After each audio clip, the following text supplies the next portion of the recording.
Bonsoir à toutes et à tous, bonsoir à tous les suiveurs et à tous les inconditionnels de Grégoire Omnisport. De tous les candidats pour le Ballon d'Or africain, Sadio Mané a été le plus efficace en 2019. Parce qu'en 2019, Sadio Mané a marqué 26 buts en club. Donc Sadio Mané est le joueur le plus décisif et le joueur le plus efficace des prétendants pour le Ballon d'Or africain. Donc Sadio Mané actuellement, il est intenable. Seuls 5 joueurs dans le monde font mieux que Sadio Mané au niveau des championnats européens. C'est Robert Lewandowski avec 37 buts en 2019, Lionel Messi 33 buts, Kylian Mbappé 31 buts et Sergio Aguero donc 29 buts et Raheem Sterling 28 buts. Donc Sadio Mané marque toutes les 129 minutes. Donc c'est le 6e joueur le plus efficace qui a marqué le plus de buts en 2019 en Europe. Donc Mohamed Salah en a marqué 21. Donc 21 pour Mohamed Salah, Aubameyang 24 et Riyad Mahrez 12 buts. Donc ça montre que Sadio Mané est bien devant dans la course pour le Ballon d'Or africain parce que Sadio Mané a tout remporté comme Mohamed Salah. Mais Sadio Mané cette saison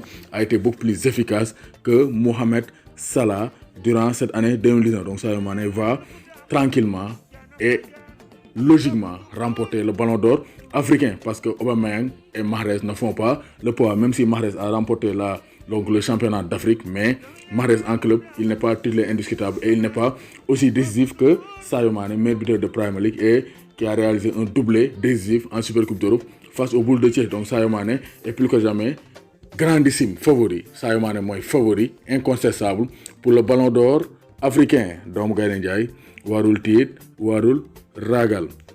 Sadio Mané Ballon d'Or. Sadio Mané, arrivé à Liverpool depuis 2016, a constamment progressé au niveau de sa masse salariale. Donc Sadio Mané actuellement fait partie des meilleurs joueurs de Liverpool, mais aussi des joueurs les mieux payés à Liverpool. C'est un document rapporté par Sportune.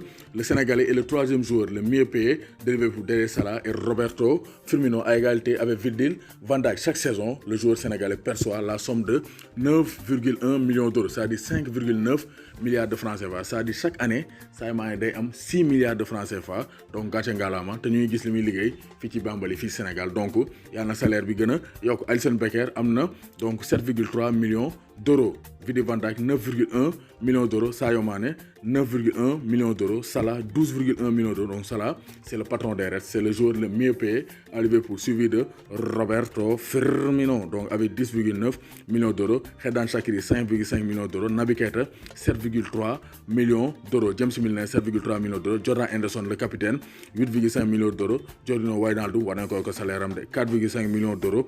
Alex Oxlade-Chamberlain 7,3 millions d'euros. Joel Matip 6 millions d'euros. Dejan Lovren 6 millions d'euros. Donc boy Liverpool vraiment am nañ xaalis.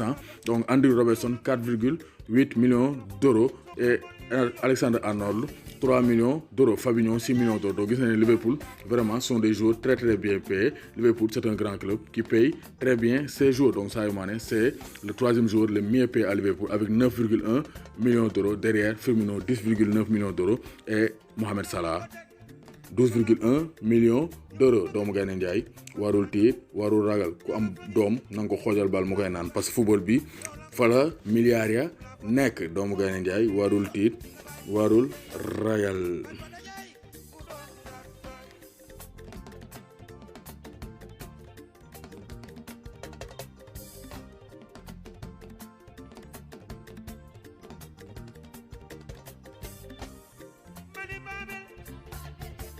léegi ku bëgg a abonné compte Instagram Grégoire Omnisport da ngay tapé Grégoire _Omnisport Grégoire _Omnisport page Facebook Grégoire Omnisport, Snapchat Grégoire Omnisport. Donc partout c'est Grégoire Omnisport. Moi Snapchat, Instagram, Facebook, YouTube Grégoire Omnisport. Vous serez toujours informé sur tous les réseaux.